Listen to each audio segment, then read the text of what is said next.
नमस्कार साथियों।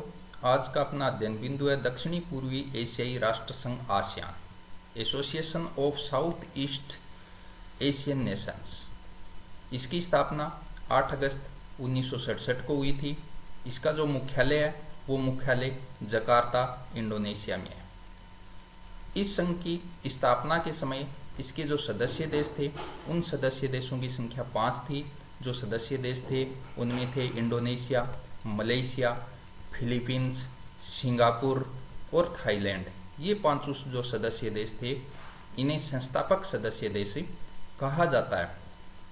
संस्थापक सदस्य देशों ने आसियान की स्थापना की। उसके बाद समय समय पर विभिन्न जो देश थे उन्होंने इसकी सदस्यता ग्रहण की। तो इस प्रकार वर्तमान में इसके जो सदस्य देश हैं उनकी संख्या 10 है।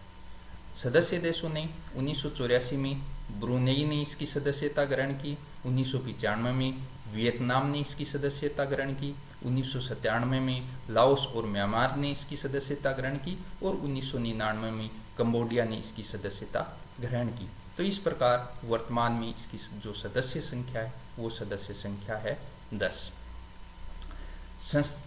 संघ जो है, इस संघ की बात करें तो ये जो संघ है वो असैनिक, गैर सुरक्षात्मक, आर्थिक और सांस्कृतिक संस्था के रूप में कार्य कर रहा है। यानी असैनिक है, गैर सुरक्षात्मक है, आर्थिक और सांस्कृतिक क्षेत्रीय संस्था के रूप में कार्य कर रहा है। संघ का जो आदर्श वाक्य निर्धारित किया गया था। जो आदर्श वाक्य है वो है one vision, one identity, one community. One vision, one identity, one community, यानी ये आदर्श वाक्य आसियान का रखा गया है। जैसा कि इसकी स्थापना 8 अगस्त को हुई थी, इस कारण से 8 अगस्त को आसियान दिवस के रूप में मनाया जाता है। तो ये थी इसकी स्थापना से संबंधित बातें। इसके बाद अपन आते हैं कि इसके उद्देश्य क्या क्या थे, स्थापना के उद्देश्य क्या निर्धारित किए गए थे। तो सबसे पहला उद्देश्य था कि जो सदस्य देश हैं उसमें एक साझा बाजार तैयार किया जाए। आर्थिक सहयोग जो है वो आपस में सदस्य देशों में बढ़ाया जाए। और तीसरा जो इसका उद्देश्य था वो था सामाजिक और सांस्कृतिक विकास करना। इसके अलावा इसका उद्देश्य था क्षेत्रीय शांति और स्थिरता को बढ़ावा देना। तो इस प्रकार इसके मुख्य जो उद्देश्य थे वो रखे गए थे। साझा बाजार तैयार करना, आर्थिक सहयोग को बढ़ावा देना, सामाजिक सांस्कृतिक विकास करना, क्षेत्रीय शांति व स्थिरता को बढ़ावा देना। ये जो थे ये इसके उद्देश्य निर्धारित किए गए थे। इसके बाद अपन चलते हैं कि इसकी संस्था तंत्र किस प्रकार का है, किस प्रकार ये संस्था कार्य करती है। तो इसकी संस्था तंत्र में हम देखते हैं कि इसकी जो अध्यक्षता है वो अध्यक्षता इसके जो सदस्य देश हैं, सदस्य देशों के अंग्रेजी नामों के वर्णानुसार प्रतिवर्ष अध्यक्षता प्रत्येक देश को प्रदान की जाती है। जिस प्रकार अंग्रेजी के वर्ण आते हैं उसी प्रकार जो सदस्य देश हैं उनको सदस्यता क्रमानुसार दे दी जाती है। इसका जो चार्टर है उस चार्टर में कहा गया है कि आसियान जो देश है, आसियान देशों का जो शिखर सम्मेलन है वो शिखर सम्मेलन वर्ष में 2 बार होगा। इसका शिखर सम्मेलन वर्ष में 2 बार निर्धारित किया गया है। और इसमें जो भी निर्णय लेने के तरीके हैं वो निर्णय लेने के तरीके परामर्श में सहमति आधारित है। यानी सभी सदस्य देश आपस में परामर्श करेंगे और परामर्श आधारित सहमति द्वारा ही इनके निर्णय लिए जाएंगे। तो इस प्रकार इसमें संस्था तंत्र निर्धारित किया गया है। इसके बाद आती है महत्वपूर्ण बातें कि आसियान के नेतृत्व में कौन कौन से मंच कार्य कर रहे हैं, इसके नेतृत्व में कौन कौन से मंच है वो कार्य कर रहे हैं। तो पहला जो मंच है वो हम देखते हैं आसियान क्षेत्रीय मंच, ARF, आसियान रीजनल फोरम। इसकी जो स्थापना थी वो 1993 में की गई थी। 93 में ये शुरू हुआ था। 27 सदस्यीय ये मंच है और इस मंच का उद्देश्य था राजनीतिक और जो सुरक्षात्मक मुद्दे हैं उन मुद्दों पर आपसी सहयोग बनाना। ARF का जो उद्देश्य था वो था राजनीतिक और सुरक्षात्मक मुद्दों पर आपसी सहयोग विकसित करना। इसके जो सदस्य देश थे उस सदस्य देशों में जो आसियान जो सदस्य देश थे वो तो थे ही, 10 जो आसियान सदस्य देश थे वो तो इसके सदस्य देश थे ही। इसके अलावा अमेरिका, चीन, यूरोपीय संघ, रूस, कनाडा, ऑस्ट्रेलिया, जापान और भारत, ये जो देश थे, ये देश भी इसके सदस्य देश के रूप में कार्य कर रहे थे। तो इस प्रकार ARF जो है वो ARF 1993 में शुरू हुआ। 27 जो सदस्य हैं इनके, ये है जो है वो सुरक्षात्मक और राजनीतिक मुद्दों पर बात करने वाला एक संघ है। ये जो देश इसके साथ, आसियान के साथ जो अन्य देश थे, अमेरिका है, भारत है, ऑस्ट्रेलिया है, जापान है, ये जो देश थे, चीन है, ये पूर्ण संवाद सहभागी के रूप में इसमें भाग लेते हैं, संवाद स्थापित करते हैं, पूर्ण संवाद सहभागी राष्ट्र कहलाते हैं। आसियान के अंतर्गत अगला जो संघ है, जो मंच है, जो कि इसके अंतर्गत कार्य करता है, वो है पूर्वी एशियाई शिखर सम्मेलन। पूर्वी एशिया शिखर सम्मेलन। पूर्वी एशिया शिखर सम्मेलन का आयोजन सबसे पहले 2005 में किया गया था और इसका उद्देश्य निर्धारित किया गया था सुरक्षा और समृद्धि को बढ़ावा देना।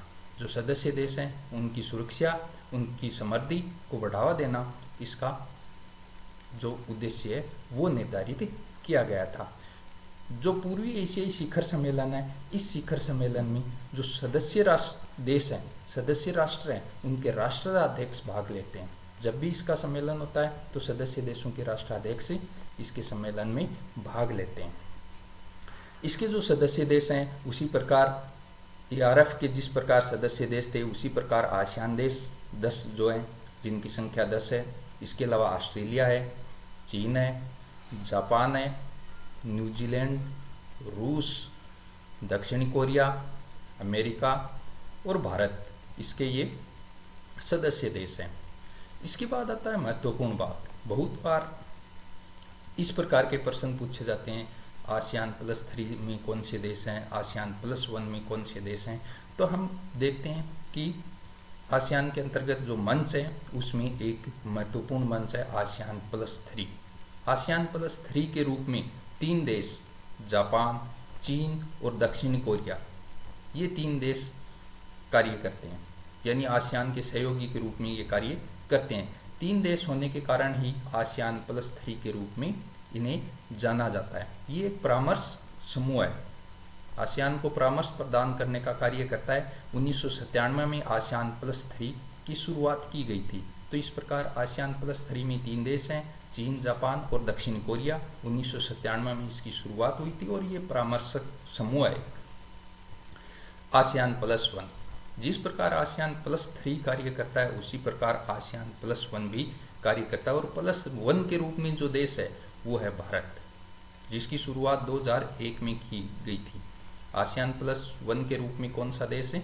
भारत है, वो आसियान का सहयोगी है और 2001 में इसकी शुरुआत की गई थी। इसके बाद आता है इसकी व्यापार क्षेत्र। तो आसियान मुक्त व्यापार क्षेत्र, आफ्टा, आसियान मुक्त व्यापार क्षेत्र जिसे आफ्टा कहा जाता है। 28 जनवरी 1992 को सिंगापुर में एक सम्मेलन हुआ और उसी सम्मेलन में आसियान मुक्त व्यापार क्षेत्र पर हस्ताक्षर किए गए थे। तो 1992 में आफ्टा की घोषणा की गई थी और 1992 में जब आफ्टा लागू किया गया था, उसमें आसियान के जो सदस्य देश थे, उन सदस्य देशों की संख्या थी 6, यानी कि 5 संस्थापक सदस्य देश थे और 1984 में ब्रुनेई ने भी सदस्यता ले ली थी। इस कारण से उस समय कुल सदस्य देशों की जो संख्या थी वो थी 6। आफ्टा का जो मुख्य उद्देश्य था वो था स्थानीय व्यापार और विनिर्माण को समर्थन देना, स्थानीय व्यापार को बढ़ावा देना, विनिर्माण को समर्थन देना, क्षेत्रीय और अंतर्राष्ट्रीय जो भी सहयोगी थे उन सहयोगियों में आर्थिक एकीकरण स्थापित करना। तो इसका मुख्य उद्देश्य क्या था? स्थानीय व्यापार को बढ़ावा देना, विनिर्माण का समर्थन करना, क्षेत्रीय और अंतर्राष्ट्रीय जो भी आसियान के सहयोगी थे उन सहयोगियों के साथ आर्थिक एकीकरण स्थापित करना। तो इस प्रकार ये जो आफ्टा समूह है वो व्यापार से संबंधित है, मुक्त व्यापार से संबंधित है। आफ्टा में ही 1999 से 2004 तक एक कार्य योजना तैयार की गई थी जिसको कहा गया था हनोई कार्य योजना। आसियान मुक्त व्यापार क्षेत्र के अंतर्गत कौन सी योजना कार्य बनाई गई थी? हनोई कार्य योजना, जो कि 1999 से 2004 के मध्य हनोई कार्य योजना ने कार्य किया। इस कार्य योजना के तहत क्षेत्रीय आर्थिक एकीकरण, व्यापार का उदारीकरण और वित्तीय सहयोग में वृद्धि के उपाय निर्धारित किए गए थे। तो इस प्रकार हनोई कार्य योजना कब शुरू की गई थी? 1999 से 2004 के मध्य इसने कार्य किया और इसका जो लक्ष्य था, उद्देश्य था, वो था क्षेत्रीय आर्थिक एकीकरण, व्यापार उदारीकरण व वित्तीय सहयोग में वृद्धि हेतु उपाय निर्धारित करना। तो इस प्रकार हनोई कार्य योजना थी वो आफ्टा के अंतर्गत ही बनाई गई थी। भारत के संदर्भ में बात करें तो वर्ष 2010 में भारत और आसियान के मध्य मुक्त व्यापार शुरू हुआ था। 2010 से भारत और आसियान के मध्य मुक्त व्यापार शुरू हो गया था।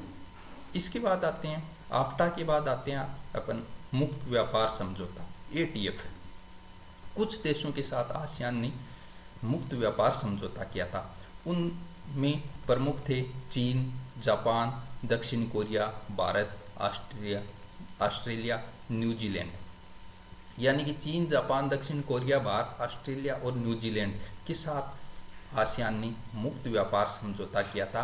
और इसी मुक्त व्यापार समझौते को आगे बढ़ाते हुए ATF देशों व आसियान ने वर्ष 2020 में एक आर्थिक साझेदारी मंच तैयार किया था। क्षेत्रीय व्यापक आर्थिक साझेदारी कहा जाता है जिसे। ATF और आसियान देशों ने वर्ष 2020 में RCEP का गठन किया था, जिसे कहा गया क्षेत्रीय आर्थिक साझेदारी। इस प्रकार व्यापार के संबंध में दो प्रकार के मंच थे इसमें, आफ्टा और ATF। इसके बाद अपन देखते हैं कि जो सदस्य देश थे उन सदस्य देशों की संख्या 10 थी। इसके अलावा इसके दो पर्यवेक्षक देश भी थे। पर्यवेक्षक जो देश थे वो थे पापुआ न्यू गिनी व ईस्ट तिमोर। तो आसियान के दो पर्यवेक्षक देश थे, पापुआ न्यू गिनी और ईस्ट तिमोर। इसके बाद अपन कुछ इस प्रकार के तथ्य हैं जो कि आसियान से संबंधित है और उसका अध्ययन करना भी आवश्यक है। वर्ष 1997 में इसका जो बैठक हुई थी, उस बैठक में आसियान विजन 2020 अपनाया गया था। तो आसियान विजन 2020 कब अपनाया गया? वर्ष 1997 में। 2003 में बाली कॉनकॉर्ड समझौता किया गया था। बाली कॉनकॉर्ड समझौता द्वितीय भी कहा जाता है इसे। यह समझौता 2003 में किया गया था और किया किसके लिए गया था? आसियान समुदाय की स्थापना के लिए ये किया गया था। तो बाली कॉनकॉर्ड समझौता आसियान समुदाय की स्थापना के लिए किया गया था और वर्ष 2003 में किया गया था। फिर आता है वर्ष 2007, उसमें एक सेबू घोषणा की गई थी और सेबू घोषणा में 2015 निर्धारित की गई थी, जो बाली कॉनकॉर्ड समझौते में कहा गया था कि आसियान समुदाय की स्थापना की जाएगी। तो उस आसियान समुदाय की स्थापना हेतु एक टाइम फ्रेम निर्धारित कर दिया गया था सेबू घोषणा में, जो कि 2007 में की गई थी। तो सेबू घोषणा में बताया गया कि जो आसियान समुदाय की स्थापना की जानी है वो आसियान समुदाय की स्थापना वर्ष 2015 तक की जानी है। आसियान का जो चार्टर था वो चार्टर 2008 में लागू हुआ था। चार्टर को कानूनी रूप से बाध्यकारी एक समझौता किया गया था जिसमें 2008 में जिसमें आसियान चार्टर लागू किया गया था। बाली कॉनकॉर्ड समझौता, सेबू घोषणा द्वारा जो आसियान समुदाय स्थापना का जो समझौता हुआ था वो आसियान समुदाय वर्ष 2015 में स्थापित कर दिया गया था। तो इस प्रकार ये कुछ तथ्य हैं कि आसियान विजन 2020 कब अपनाया गया था, बाली कॉनकॉर्ड समझौता कब हुआ और किस लिए हुआ, सेबू घोषणा कब हुई और सेबू घोषणा द्वारा क्या निर्धारित किया गया था, आसियान चार्टर कब लागू हुआ, आसियान समुदाय की स्थापना कब हुई थी। तो ये जो तथ्य हैं ये तथ्य आसियान से संबंधित है और इन तथ्यों की हमें जानकारी होनी चाहिए। इसके बाद अपन देखते हैं आसियान और भारत। आसियान और भारत में क्या संबंध है? अब देखिए, आसियान और भारत हैं, उन आसियान की स्थापना के समय भारत के साथ अच्छे संबंध रहे हैं। इसी संबंध में कुछ नीतियां बनी हैं जो कि महत्वपूर्ण है। लुक ईस्ट नीति, सबसे पहले कौन सी नीति बनी थी? लुक ईस्ट नीति, पूर्व की ओर देखो नीति। इसे क्या कहा गया? पूर्व की ओर देखो नीति। 1991 में जो PV नरसिंह राव सरकार थी उसके द्वारा इस नीति को लागू किया गया था। आसियान से संबंध स्थापित करने की ये नीति है। तो लुक ईस्ट नीति किससे संबंधित है? आसियान से संबंध स्थापित करने से संबंधित है और 1991 में ये शुरू की गई थी, नरसिम्हा राव सरकार द्वारा शुरू की गई थी। इसके बाद आती है एक्ट ईस्ट नीति। एक्ट ईस्ट नीति जो है वो एक्ट ईस्ट नीति पूर्वी अवलोकन नीति पर आधारित है और आसियान से संबंध स्थापित करने वाली ही नीति है। जो लुक ईस्ट नीति थी उसी को अब एक्ट ईस्ट नीति में परिवर्तित कर दिया गया। वर्ष 2016 में नरेंद्र मोदी सरकार द्वारा इससे संबंधित प्रस्ताव लाया गया था कि जो लुक ईस्ट नीति थी वो वर्तमान में एक्ट ईस्ट नीति के रूप में कार्य कर रही है। आसियान के साथ मिलकर कार्य करने की इसमें योजना निर्धारित की गई थी। तो भारत और आसियान जो है उनमें लुक ईस्ट नीति और एक्ट ईस्ट नीति दो ये नीतियां कार्य कर रही है। इसके अलावा आसियान के साथ भारत ने आसियान इंडिया बिजनेस काउंसिल की स्थापना की, AIBC, ASEAN India business council. इस काउंसिल की जो स्थापना थी वो वर्ष 2003 में की गई थी और इस काउंसिल के तहत जो निजी क्षेत्र के उद्यमी थे उनको एक मंच में लाना इसमें निर्धारित किया गया था। AIBC का मुख्य उद्देश्य क्या था? निजी क्षेत्र के उद्यमियों को एक मंच पर लाने हेतु AIBC की स्थापना की गई थी और 2003 में AIBC स्थापित की गई थी। AIBC की स्थापना के बाद AIC की स्थापना की गई थी, ASEAN India centre. AIC ASEAN India centre वर्ष 2012 में इस हेतु एक प्रस्ताव लाया गया था कि AIC की स्थापना की जाए और 2013 से AIC स्थापित हो गया था। तो AIC की स्थापना कब हुई? 2013 में। और AIC का उद्देश्य क्या था कि भारत और आसियान में संगठनों और थिंक टैंकों के अनुसंधान, रक्षा और नेटवर्किंग जो गतिविधियां थी उनको शुरू करने हेतु ये स्थापित किया गया था। भारत और आसियान के जो संगठन थे, आसियान में जो भी संगठन थे, थिंक टैंक थे, उनके साथ वार्तालाप की जाए, अनुसंधान, रक्षा और नेटवर्किंग जो गतिविधियां थी उन गतिविधियों को आगे बढ़ाया जाए, इस AIC का मुख्य उद्देश्य था और इसकी स्थापना हुई थी वर्ष 2013 में। इसके अलावा वर्ष 2010 में, अगस्त 2010 में एक प्रस्ताव लाया गया था कि एक अंतर्राष्ट्रीय शिक्षण और उत्कृष्टता संस्थान के रूप में नालंदा विश्वविद्यालय को स्थापित किया जाए। तो आसियान द्वारा अगस्त 2010 में इस प्रकार का एक प्रस्ताव लाया गया था कि अंतर्राष्ट्रीय शिक्षण एवं उत्कृष्टता हेतु नालंदा विश्वविद्यालय की स्थापना की जाए। पूर्ण संवाद सहभागी राष्ट्र के रूप में हमने बात की थी कि कुछ राष्ट्र हैं वो पूर्ण संवाद सहभागी राष्ट्रों के रूप में कार्य करते हैं, तो उसमें भारत भी एक इस प्रकार का राष्ट्र है जो कि आसियान के साथ पूर्ण संवाद सहभागी राष्ट्र के रूप में कार्य करता है। और ये 24 जुलाई 1996 में आसियान ने भारत को अपना पूर्ण संवाद सहभागी राष्ट्र बनाया था। 24 जुलाई 1996 को भारत ने आसियान ने भारत को पूर्ण संवाद सहभागी राष्ट्र का दर्जा दिया था।